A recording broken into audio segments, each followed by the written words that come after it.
아까 영동이가 자랑을 했는데 솔로 한다고. 잘하네요. 욥기 말씀은 우리에게 가끔은 불편하고 가끔은 더 깊은 지혜들을 알려줍니다. 욥기는 잠언 이런 책들과 함께 지혜서다 이렇게 알려져 있습니다. 욥기의 어느 부분을 이렇게 펼쳐보시더라도 그 안에 있는 하나하나의 구절들은 아주 깊은 신앙적인 고민과 그다음에 조상으로부터 물려받은 것들에 대한 연구의 결과들을 다 담고 있습니다. 잠언은 이렇게 짤막짤막하게 떨어져 있다면 욥기는 그러한 구절들이 하나의 긴 이야기 속에서 다 담겨져 있는 것이죠. 그래서 욥기는 우리에게 많은 지혜들을 갖게 해줍니다. 특별히 욥기가 우리에게 주는 지혜들 중에 근본적으로 신과 인간의 관계 그리고 우리의 신앙이 무엇인가에 대해서 아주 깊은 원초적인 질문들을 던져줍니다. 4가지 정도의 질문을 발견할 수 있는데요. 첫 번째가 사람이 고난을 당할 때 어찌하여 그 고난이 찾아오는가? 고난이 우리에게 찾아온다면 그 이유가 무엇인가 하는 것입니다. 두 번째는 사람들이 하나님을 경외하는데 무엇 때문에 하나님을 경외하는가? 사탄이 물어보는 질문이죠. 어찌하여 사람이 까닭 없이 하나님을 경외하겠습니까? 하는 질문을 던지는 것이죠. 세 번째는 욥이 스스로 하는 질문인데요. 하나님께 드린 질문입니다. 왜 나는 열심히 신앙생활을 했는데 이런 고난을 내게 주십니까? 하는 그런 겁니다. 의인에게도 고난을 주시는 하나님이십니까? 그리고 마지막 질문은 사람이 어찌 하나님을 다 알 수 있겠습니까? 하는 질문이에요. 근데 묘하게도 이 4개의 질문을 욥기에 등장하는 모든 인물들이 다 한 번씩 던지는 겁니다. 사탄이 던지고 욥의 친구들이 던지고 그다음에 욥이 던지고 그리고 하나님이 욥에게 던지는 질문입니다. 우리가 신앙생활 하시면서 이런 질문들을 누구나가 다 해봤을 겁니다. 그렇죠? 그리고 들으셨을 겁니다. 사람은 어떻게 무엇을 근거로 하나님을 경외하는가? 그리고 우리에게 이런 고난이 찾아왔을 때 어찌 까닭 없이 찾아올 수 있겠는가? 내가 잘해도 고난은 찾아올 수 있는가? 우리가 아는 하나님이 정말 우리가 다 아는 그대로의 하나님인가? 이러한 질문들, 욥기는 거기에 대한 구약의 모든 지혜들을 다 담아서 사람들에게 전해주고 있습니다. 그래서 욥기는 깊게 읽으면 읽을수록 우리에게 많은 유익을 줍니다. 그런데도 불구하고 욥기가 사람들에게 어렵게 느껴지고 받아들이기 힘든 이유들이 있습니다. 제일 무엇보다도 우선적인 이유는 욥기를 떠올리시면 항상 고난이 같이 있죠. 고난이란 단어가 있고 인내라는 단어가 욥기 전체를 대표합니다. 그래서 우리가 욥기를 대할 때는 먼저 선입견이 딱 다가오죠. 힘든 책.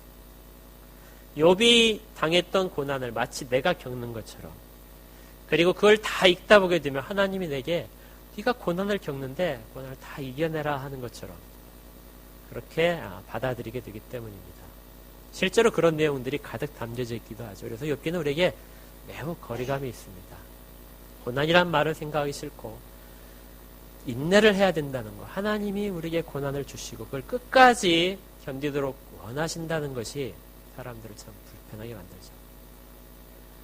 또 어려운 점이 욥기가 구약의 모든 기본적인 생각을 다 담고 있기 때문에 그렇습니다. 복이라는 기준도 하나님이 주시는 어떤 물질적인 축복, 그다음에 가정의 큰 번성함, 마음의 평안함, 이런 것들이 욥기 전체를 지배하는 하나의 소재이기 때문에 구약적인 생각으로 욥기를 보니까 지금 우리 신약 시대에 사는 사람들에게 매우 불편한 이유들이 다가오게 됩니다. 그리고 또 하나 있다면 우리가 욥기를 이미 알고 있다는 것이죠. 우리가 알고 있는 욥기에 대한 이야기는 이렇습니다. 아주 쉽게 다들 알고 계십니다. 우리들 알고 있는 지식을 한번 다시 정리해 보겠습니다. 동방에 욥이라는 사람이 살고 있었습니다. 그는 하나님으로부터도 그리고 세상 사람들로부터도 온전하고 정직하며 하나님을 경외하고 악에서 떠난 자다 하고 칭송을 받습니다. 동방에서 가장 훌륭한 자, 그가 욥입니다. 욥은 엄청난 가축대와 노비들과 그 다음에 자녀의 축복을 받았습니다. 사회적으로도 아주 존경받게 되죠. 그는 율법적으로도 완전한 자였습니다. 모든 율법을 지켰고 어느 정도까지 그가 율법을 지켰냐면 자기 자식들이 생일이 되어서 자식이 10명인데요. 생일이 되어서 이렇게 돌아가면서 잔치를 벌일 때 잔치를 벌인 다음 날 자녀들을 다 불러 모읍니다. 그리고 그들이 잔치 벌일 때 혹시라도 마음이에요. 행동 가운데 저지른 죄는 철저히 금했고 혹시라도 마음에라도 하나님을 저버린 적이 있는지 잔치 가운데 그 기쁜 과정에서 하나님을 잠시라도 저버린 적이 있는지를 거기까지 가지고 하나님께 번제를 드리면서 죄를 사해달라는 제사를 지냈습니다. 얼마나 철저하게 하나님 앞에 섰던지 하나님이 사탄에게도 욥을 자랑을 하십니다. 근데 이렇게 자랑스러운 욥이 갑자기 재앙을 만나게 되죠. 그가 가졌던 모든 가축들을 빼앗기고 날려버리게 됩니다. 그가 가진 배들은 다 침몰하고 자식들은 하루의 사이에 모두 다 죽습니다. 그런데 욥은 이러한 그 처지에서도 결코 쓰러지지 않죠. 그래서 욥기 1장에 보시면 이런 고백을 합니다. 주신 이도 하는 여호와시고 거두시는 이도 여호와시다. 내가 여호와를 찬양할지라. 욥은 범죄하지 않습니다. 그의 마음가운데 하나님을 떠나는 모습이 없습니다. 그런 엄청난 재앙에도 불구하고 떠나지 않죠. 그런데 고난이 거기서 끝나는 게 아닙니다. 자기에게 병이 찾아옵니다. 다 재산 잃어버렸는데 병이 찾아와서 자기 몸이 심한 피부병으로 아주 고통을 당하게 됩니다. 그리고 죄를 뒤집어 쓰고 고통당하는 와중에 있는 욥에게 그의 아내가 결정적인 한 타격을 입히죠. 하나님을 저주하고 죽어라. 네가 지금까지 하나님을 열심히 섬겼는데 그 대가가 요거다. 너는 하나님과 관련이 없는 자다. 네가 섬겼던 것은 다 헛된 것이다. 하나님을 저주하고 하나님을 떠나라 하는 것입니다. 그렇게 하고 아내가 떠나죠. 그는 모든 것을 다 잃어버렸습니다. 그런데도 불구하고 그는 자기 신앙을 지킵니다. 그러나 아내에게 복을 주신 분도 여호와시고 화를 주시는 분도 여호와시다. 그는 입술로도 범죄하지 않고 그걸 다 인내합니다.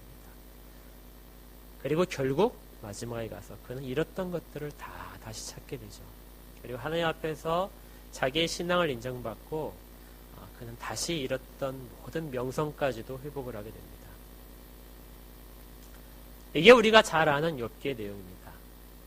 그런데 이런 틀 가운데 고난을 잘 견디며 인내하며 하나님이 다시 다 회복시키실 것이라는 이런 단순한 구조 속에서 욥기를 보는 것이 과연 옳은가?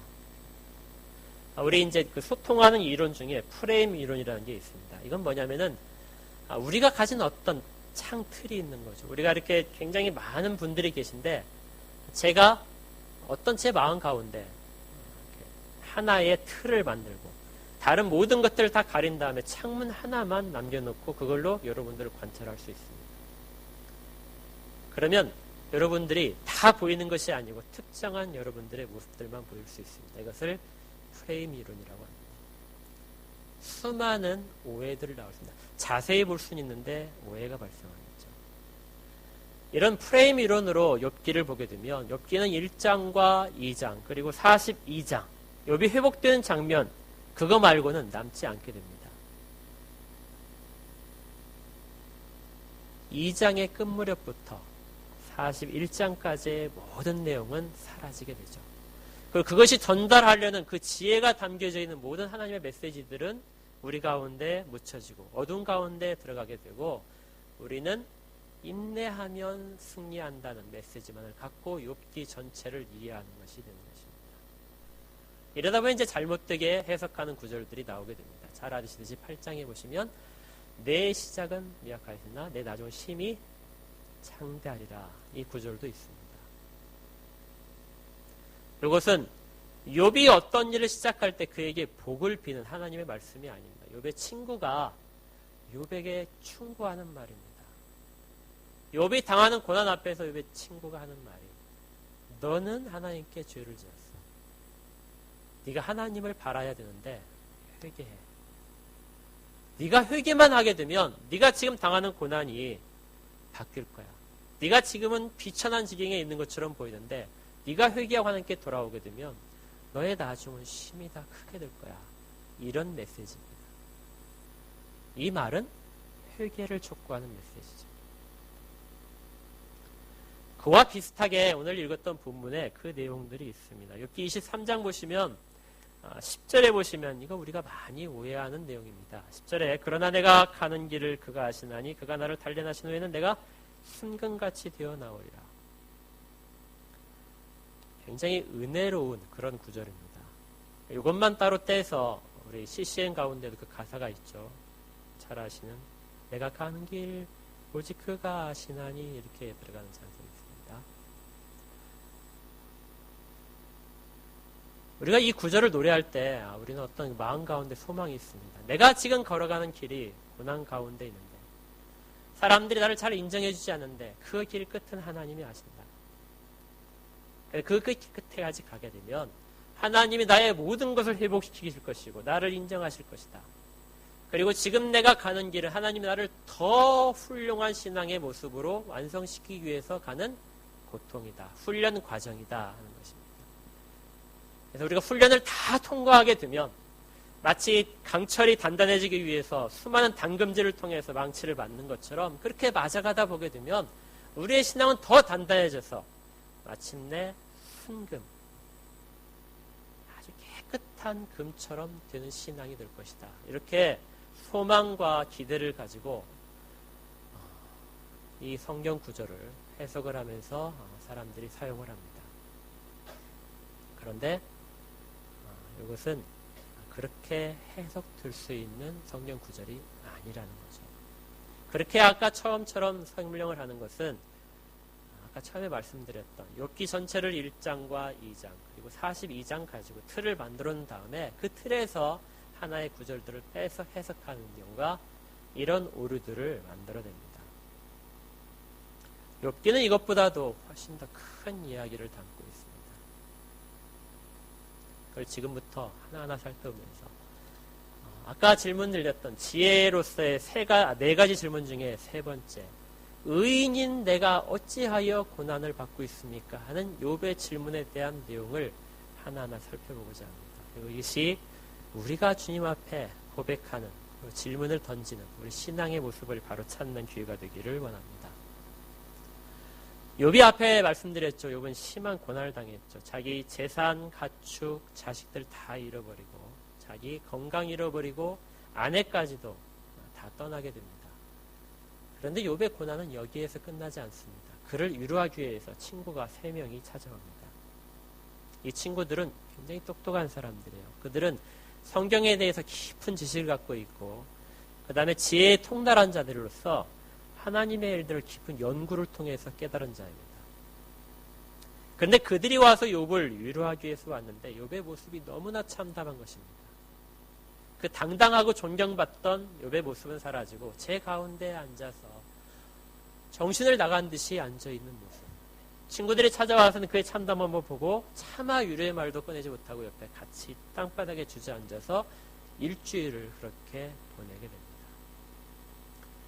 그렇게 일주일을 지난 다음에 욥이 말을 꺼내죠. 입을 열어서 욥이 하는 말이 탄식입니다. 어찌하여 내가 태어났는가?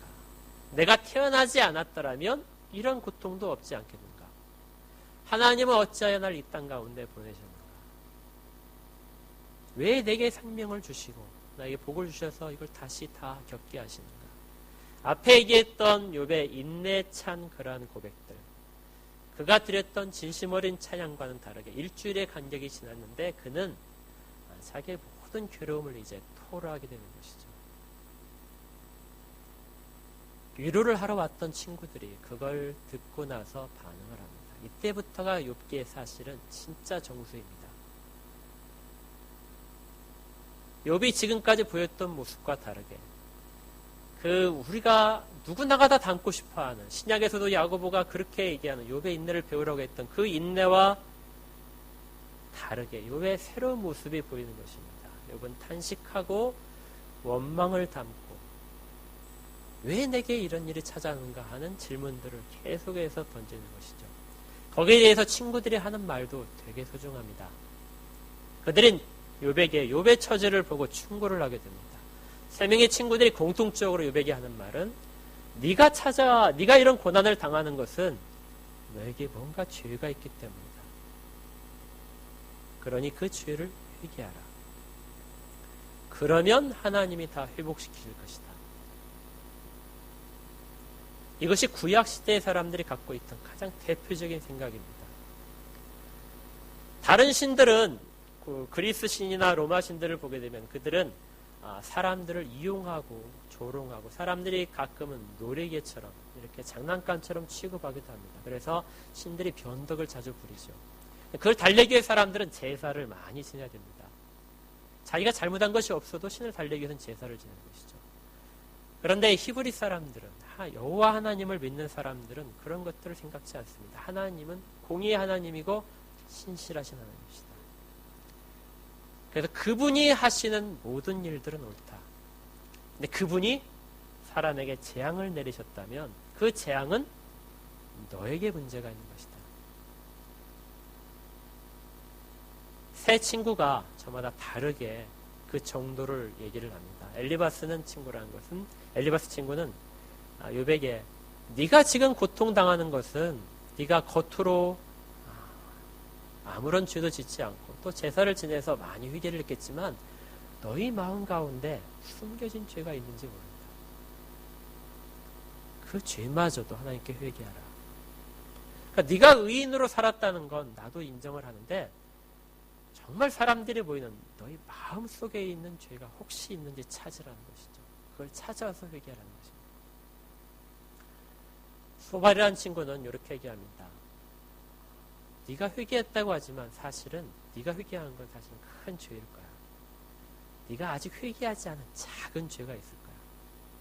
입으로 혹시라도 죄를 범했을 수 있고 작은 죄. 그걸 네가 찾지 못하고 그걸 아직까지 간직하고 있을 수 있어. 그걸 찾아서 회개해. 빌닷은 이렇게 합니다. 너희 자식들이 죄를 지었어. 너희 자식들이 잔치를 벌이고 네가 그들을 위해서 제사를 지내줬지만 함께 제사를 지면 너희 자식들은 또 범죄한 일이 있을 거야. 자식들이 하나님께 큰 죄를 지어서 너희 자식들이 다 벌을 받는다. 그리고 너는 그 부모로서 그 아픔을 다 담당해야 되는 거야. 너희 자식을 잘못 키운 그런 것들도 다 회개를 해야 돼. 공통적으로 정도의 차이가 있지만 욥에게 이 죄가 있기 때문에 회개하라는 메시지를 던져준 것이죠. 이게 욥이 마지막에 당하는 고난입니다. 욥은 스스로 자기가 완전하다고 생각했습니다.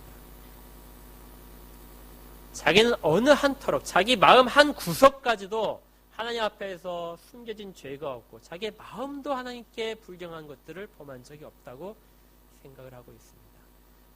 여기 처음에 하나님께서도 그렇게 인정을 하셨던 욥은 구약에서 말하는 가장 완벽한 인간의 모습을 보여주고 있었던 것입니다. 죄가 없는데 왜 내가 고통을 받는가? 받아들일 수 없다는 것입니다. 이게 왜 심각한 질문이냐면 욥이 다른 걸 다 잃어버리고 자식 재산 다 부인까지 다 떠나버리고 자기 건강도 잃어버렸지만 자기가 생명을 끊지 않는 하나의 이유가 있다는 그것은 하나님에 대한 신앙이죠. 내가 하나님을 철저하게 섬기고 있다. 그리고 그걸 하나님이 아신다. 욥의 생명을 잡아매고 있는 단 하나의 밧줄이 있다면 그게 바로 하나님에 대한 신실함입니다. 난 하나님 앞에 지금까지 신실했어. 사람이 자기 생명을 유지할 수 있는 것은 이 한 가닥 끈이 있으면 유지된다고 합니다. 솔제니친이라는 그 러시아, 소련이죠, 옛날에. 소련의 그 노벨상 받은, 노벨 문학상 받은 작가가 있습니다. 이름 아실 텐데요. 이 사람이 그 8년 동안 소련의 그 강제 수용소에서 생활을 한 적이 있습니다. 독일군에게 포로로 전쟁 동안에 잡혔는데 이 사람이 훈장을 2개씩이나 받았어요. 당시 이제 그 러시아, 소련 정부로부터 훈장을 2개씩이나 받았는데 포로 수용소에 갇혔다는 이유 하나로 간첩죄를 적용받아서 8년이나 수용소 생활을 했습니다. 자기는 당대의 지식인이고 아주 뛰어난 군인이고 자기는 모든 것을 가졌다고 생각하는데 수용소에 막상 들어가 보니까 그가 알지 못하던 아주 처참한 상황에 처해지게 되는 것이죠. 그는 이제 그 경험을 나중에 소설로 써서 노벨상을 받게 됩니다.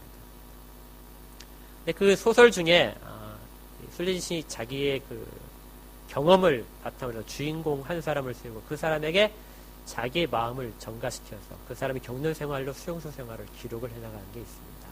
어디에 보게 되면 이제 소련군 아주 유능한 장교 하나가 수용소에 갇히게 되는데 이게 솔제니친 자신이에요. 근데 이 사람이 자기가 세상에서 가졌던 명성과 그 다음에 지식인으로서의 모든 자존심들을 다 포기해야 되는 상황을 맞이하게 됩니다. 어떤 항의도 받아들이지 않고 돌아오는 건 메고 같이 있는 동료들의 그 혹독한 자기 이기심들에 마주하게 되죠.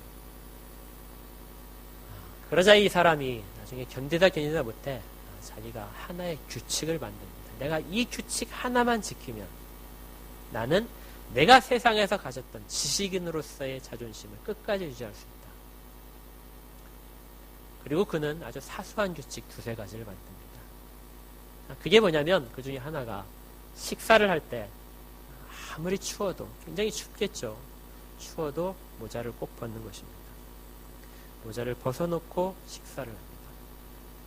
아무것도 아니죠. 근데 자기는 항상 음식이 부족하고 나오는 것은 빵 한 조각하고 그 다음에 풀을 끓여놓은 그 스프뿐입니다. 노동에 지쳐서 이 사람들이 음식만 보게 되면 모두 다 허겁지겁해서 코를 박고 먹을 정도로 그렇게 굶주린 상태인데 그때 그는 식탁에 앉으면 모자를 벗는 것이죠. 이게 최후의 자존심입니다. 이걸 내가 하지 않으면 나는 야수와 같이 짐승과 같이 이 생활 가운데 난 나를 지킬 수 없다 하고 가지고 있는 것입니다. 욥기에 보게 되면 욥의 모습 가운데 이런 것이 남아있는 걸 봅니다. 욥을 지탱하고 있는 욥의 생명과 욥의 존재를 지탱하고 있는 단 하나, 그건 내가 하나님 앞에서 온전하게 섬겼다는 겁니다. 그런데 친구들이 와서 하는 말은 이걸 건드리는 거죠. 너는 하나님 앞에 온전하지 못해.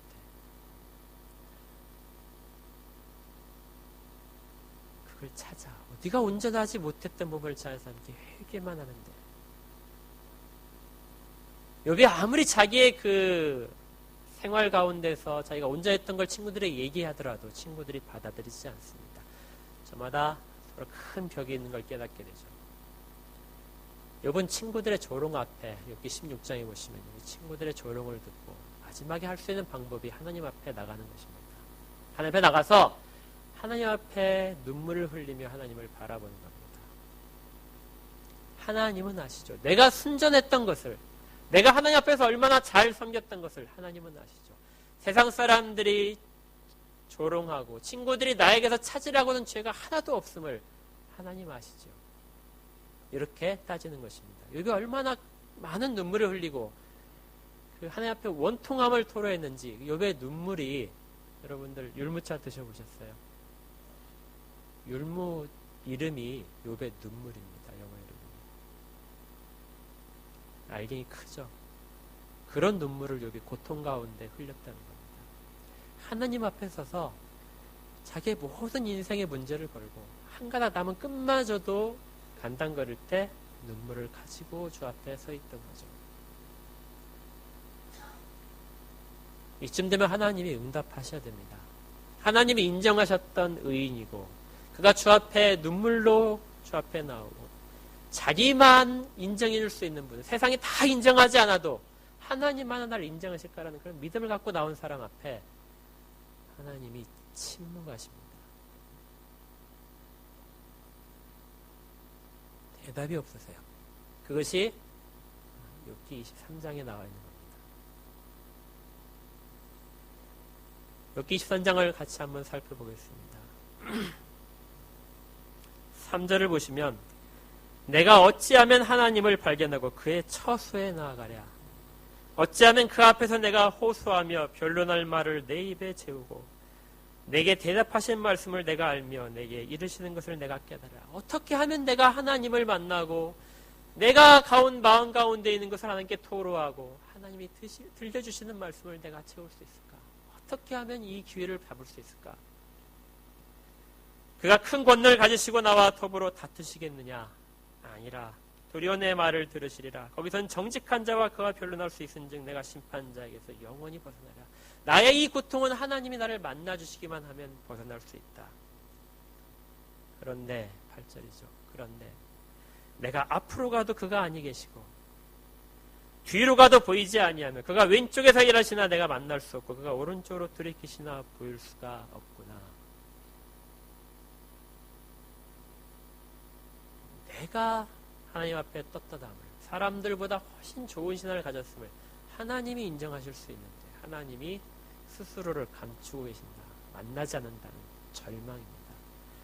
욥을 지탱하고 있는 하나의 끈이 거의 끊어질 지경에 이르게 됩니다.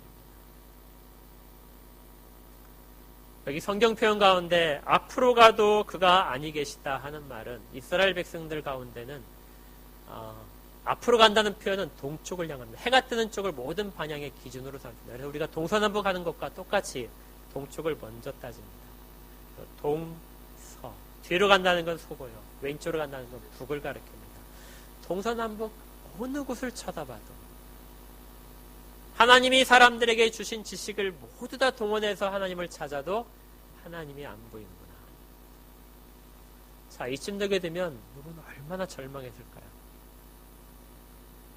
이 절망 가운데 뱉는 말이 10절입니다. 그러나 내가 가는 길을 그가 아시나니 그가 나를 단련하시는 내가 순금같이 되어 나오리라. 욥은 자기가 걸었던 모든 발걸음을 여호와께서 아신다고 합니다. 거기 11절에 보십시오. 내 발이 그의 걸음을 바로 따랐다. 내가 내 마음대로 한 걸음도 걷지 않았다. 여호와의 걸음을 바로 따르면서 나는 발자국 모든 것을 뒤졌다는 것입니다. 내가 그의 길을 지켜서 치우치지 않았다. 내가 여호와의 율법을 따라가며 옆으로 한 걸음도 비껴가지 않았다.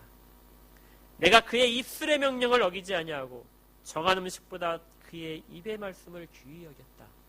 그는 모든 걸 지켰다는 겁니다. 그가 걸은 길이라는 거죠. 내가 가는 길을 그가 아신다. 지금도 나는 그렇게 걷고 있다. 나의 무죄함에 대한 증인은 오직 하나님 분이시다. 왜냐하면 그분이 아시기 때문에. 재판장에 서서 욥이 하나님만 만나면 모든 증거물들을 내놓으면서 나는 부주합니다. 이렇게 받는 나의 징계는 내가 갖는 이 모든 징벌들은 하나님 근거가 없습니다. 철회해 주시고 하고 따질 수 있다는 겁니다. 그가 나를 단련하시는 내가 순금같이 뛰어나라. 미래에 내가 많은 신앙적인 단련을 거쳐서 뛰어난 믿음을 갖고 나온다는 것이 아니라 지금 내 앞에 여호와 앞에 서게 된다면 여호와께서 나만 만나주신다면 나의 품질을 검사해 보십시오 하는 거예요. 거기 단련하신다는 말은 실제적인 의미는 품질 검사입니다. 물건이 시장에 출시될 때 품질 검사를 꼭 하죠. 그리고 거기에 마크를 직접 검자 마크를. 그걸 원하는 겁니다. 나는 불량품이 아닙니다. 나는 정말 하나님이 지으신 가장 완벽한 존재입니다. 나는 그렇게 지음받았고 그렇게 살아왔습니다. 사람들이 다 알아주지 않더라도 하나님이 나만 테스트하시면 품질 검사를 해보시면 내가 이상 없는 제품이라는 걸 알게 될 것입니다. 이것이 욥이 말하는 순금같이 되어 나온다는 말입니다. 미래에 내가 완성되고 더 멋진 신앙이 되는 것이 아니라 욥이 하나님께 따지는 것이죠. 내가 하나님께 반항할 마음이 있습니다. 하나님 지금 잘못하고 계신 것입니다. 내가 걷는 길을 하나님이 아시고 나의 모든 행적들 하나님이 아시기 때문에 하나님이 내 품질 검사해 보십시오. 그러면 나의 모든 것들이 드러날 것입니다. 자기를 검사해 주시지 않는 하나님께 대한 욥의 반항과 탄식과 원망의 말입니다.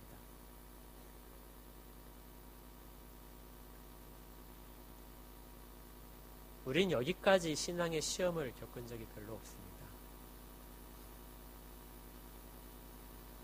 다 잃어버려도 하나님에 대한 신앙 하나만큼은 하나님이 지켜주실 거라고 생각을 하는 거죠. 그런데 그것마저도 욥은 시험을 당합니다. 우리 모든 신자들이 겪어야 될 부분을 욥이 다 당했다고 생각하시면 돼요. 그리고 그걸 통해서 우리에게 들려주는 답들이 있습니다. 욥의 고난에 대해서 사람들의 평가는, 우리 욥기에서 볼 수 있는 사람들의 평가는 크게 5가지입니다. 첫 번째는 욥의 아내죠. 하나님이 주시는 고난, 잘 섬겼는데도 불구하고 하나님이 주신다면 나는 하나님과 관련 없는 사람일 것이다. 하나님은 신실하지 않다. 그러니 하나님을 버리고 차라리 떠나라. 이게 첫 번째 욥의 아내의 고백입니다. 두 번째는 친구들의 고백이었죠. 네 마음에 있는 생각까지도 회개하라. 그럼 이 재앙들이 떠날 것이다. 아무리 작은 것이라도 회개하라. 그러면은 이 재앙이 떠날 것이다. 너의 가족들에 있는 죄까지도 회개하라. 그러면 떠날 것이다. 이스라엘 백성들의 관점에서 보게 되면 지극히 당연한 것입니다. 한 사람이 잘못하게 되면 그 온 가족이 파멸당하는 것은 우리가 구약에서 얼마든지 살펴볼 수 있습니다. 자기가 당하는 고난을 대하는 욥의 태도는 나는 무죄하다. 내가 이 고난을 왜 당하는지 모르겠다. 하나님만이 내 이 고난에 대한 이유를 답하실 것이다. 하나님이 나를 아시기 때문에 고난을 다 없애주실 것이다. 자, 이런 모든 사람들의 질문과 대화들은 욥기 끝까지 진행됩니다. 그리고 38장에 가서야 하나님이 욥 앞에 나타나셔서 그들의 모든 대화를 결론 지어 주십니다. 42장에 가시면 하나님이 이들 대화에 대해 평가를 하신 부분이 있습니다. 하나님이 뭐라고 하시냐면 엘리바스에게 너와 너의 친구 둘은 욥같이 옳지 않다. 이 말은 욥은 옳고 너희들 친구들의 말은 옳지 않다는 것입니다. 친구들은 구약을 통틀어서 다 연구를 한 끝에 발견해서 충고하는 것이 회개하라. 그러면 용서받고 돌아오게 될 것이다. 회복될 것이라는 좋은 충고를 해줬는데 다 옳은 말들인데 성경이 더 자세하게 그 단어들을 분석해보면 적당하지 않다입니다. 내가 공의의 하나님이고 죄를 싫어하는 건 맞는데 욥의 경우에는 적절하지 않다는 것이죠. 의인도 고난을 받을 수 있다는 것입니다. 욥이 옳다는 말은 욥이 그렇게 따지고 들었는데 그리고 내게 불경하게 반항까지 했는데 그래도 욥이 따진 모든 말들은 옳다는 것입니다. 그는 내 앞에 정말 온전한 자이다.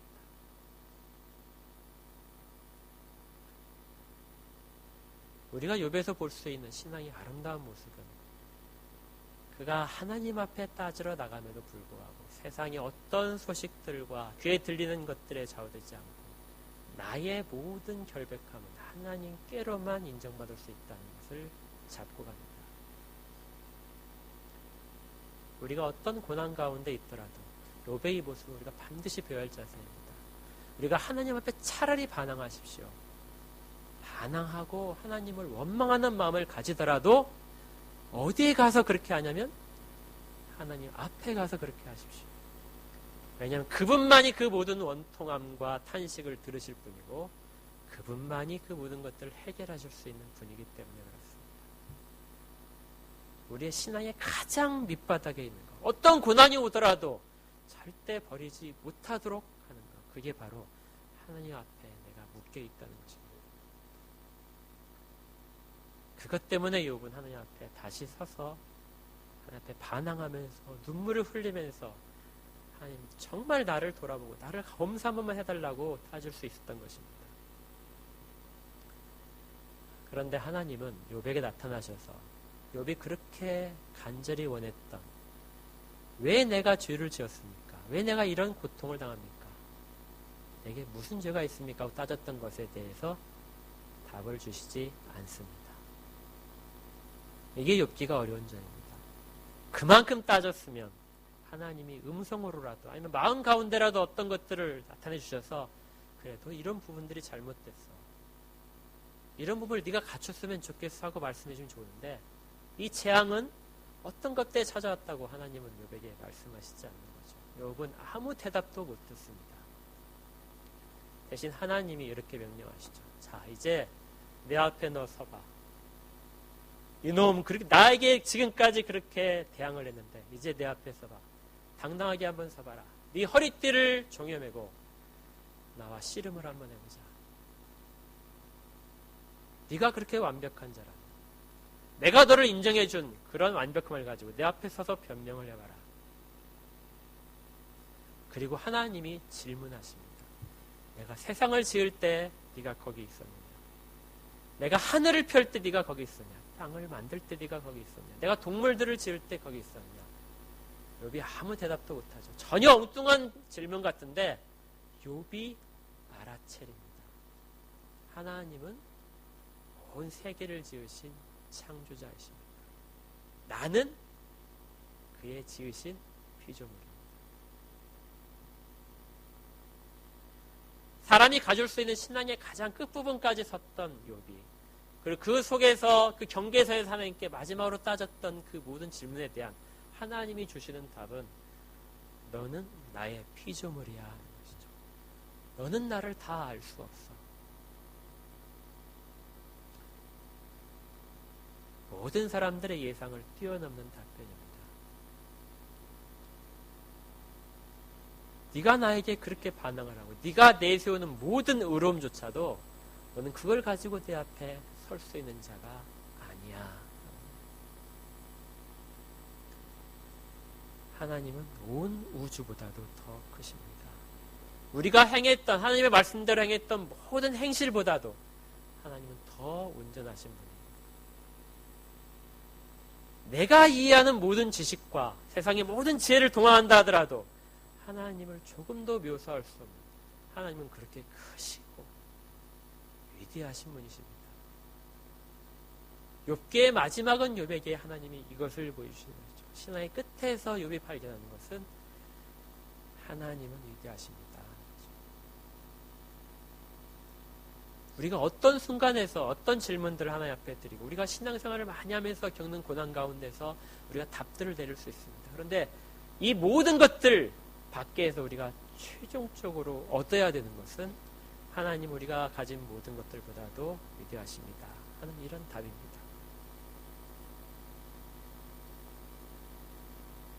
우리가 어떤 인생의 문제들을 결정할 때 그리고 교회에서 어떤 훌륭한 정말 현명한 판단을 내리려고 할 때 많이 기도하고 그걸 가지고 우리가 결론을 내렸다 할지라도 누가 보기에 완벽한 그런 결정을 내렸다 할지라도 항상 우리 생각과 모든 결정관을 감싸고 있어야 되는 것은 그리고 정말 테두리로서 꽉 붙잡고 있어야 되는 것은 하나님은 우리의 생각보다도 더 크신 분이라는 것.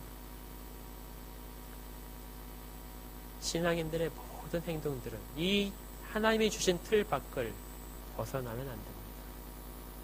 그 안에서 하나님과 씨름하고 야곱처럼 씨름하고 욥처럼 하나님께 반항하며 따지고 그렇게 하더라도 그 경계를 뛰어넘지 말라는 것입니다. 하나님 안에서 하나님만 대상으로 하십시오. 그리고 우리 의로움들을 하나님 앞에 자랑하지 마십시오. 그게 신앙의 기본입니다.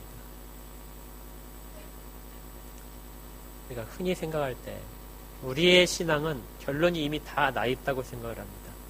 진짜 하나님이 선택하셨고 하나님 우리의 구원을 완성하실 것입니다. 그래서 시작과 결론이 마치 딱 결정난 것처럼 그렇게 생각하게 됩니다. 마치 욥기처럼 욥기 1, 2장에서 고난을 당하지만 하나님이 그를 의인이라고 하셨고 그리고 마지막에 가서 하나님이 의인을 하시는 것이 다 세상 가운데 완성되고 욥의 태도를 통해서 하나님이 인정하시는 부분들을 통해서 그가 옳았다는 것이 드러나게 됩니다.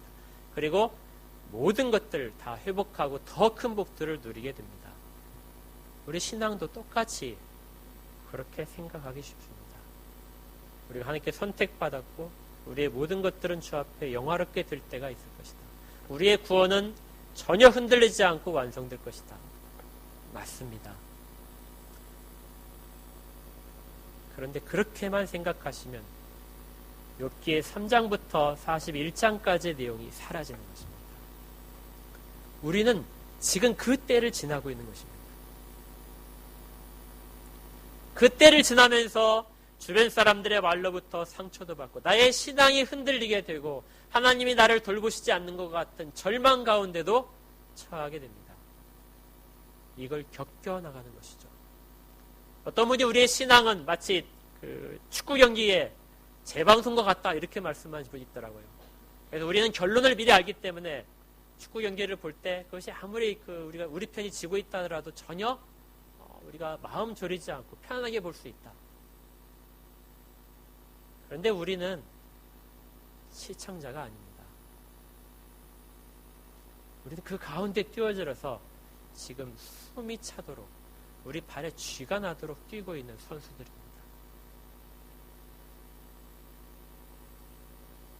욥이 자기의 생의 모든 문제들을 걸고 주 앞에 섰던 것처럼 우리는 매 순간 그렇게 동일하게 서고 있는 존재들입니다.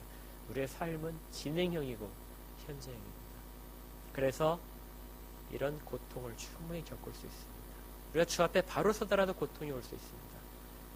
주께서 그 마지막 가운데 언젠가는 우리에게 보여줄 것입니다. 주께서 원하시는 것은 너희들이 생각하는 모든 것보다 나는 더 큰 자다. 그가 우리를 감싸고 계시는 것입니다. 그 테두리 안에 우리가 있는 것이죠. 이것이 가장 큰 지혜입니다. 우리가 생각하는 것보다 우리가 지혜롭다고 생각하는 모든 것보다도 크시고 강력하신 분이 우리의 인생 전체를 감싸고 계시며 하나님이 하나님 되심을 지금도 우리 가운데서 삶을 통해서 드러내고 있는 것이죠. 오히려 아까 있던 23장 10절을 해석하실 때 오히려 이렇게 해석하신 것이 좋습니다. 나중에 내가 신앙이 더 단단해지는 것이 아니라 내게 있는 신앙들 이것이 하나님이 깎아내고 오셔서 나의 모든 내가 자랑하는 모든 부분들이 다 깎여 나갔을 때 그때 남는 거 하나는 우리 가운데 주께서 주신 은혜밖에 없는 것이죠. 이것만이 남을 때 우리의 진정한 신앙의 모습들을 깨닫게 될 것입니다. 종교개혁이 진행될 때 종교개혁자들이 했던 말 중에 하나가 이런 게 있습니다. 성경이 말씀하시는 데까지 가고 성경이 멈추라는 데서 멈춰라. 성경을 해석하다 보게 되면 경계선을 막 넘어가는 말들이 있습니다. 경계선을 넘어가면 이단이 되는 것이죠. 종교개혁자들이 얼마나 많은 철학적인 근거를 가지고 지식들을 가지고 성경을 풀어나가는지 모릅니다. 그런데 그들이 항상 경계로 삼았던 말은 성경이 말씀하신 것까지만 우리가 해석하자. 그리고 그 너머는 우리가 억지로 해석하지 말자. 거기서 멈추자. 우리의 신앙은 거기까지입니다. 하나님이 우리에게 계시로 보여주시는 것.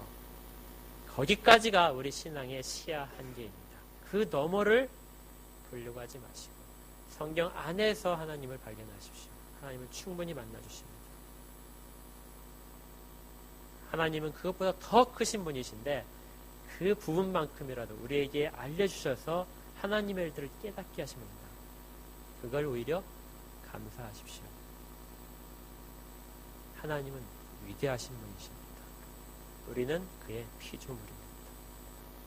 우리에게 주신 모든 것들 겸손과 순종으로 욥이 마지막에 하나님 앞에서 발견했던 그 참다운 지혜를 우리가 다 발견해서 정말 하나님 모시기 아름다운 신앙으로 증거되는 모든 엘림교회 식구들이 되기를 간절히 축원합니다. 기도합니다.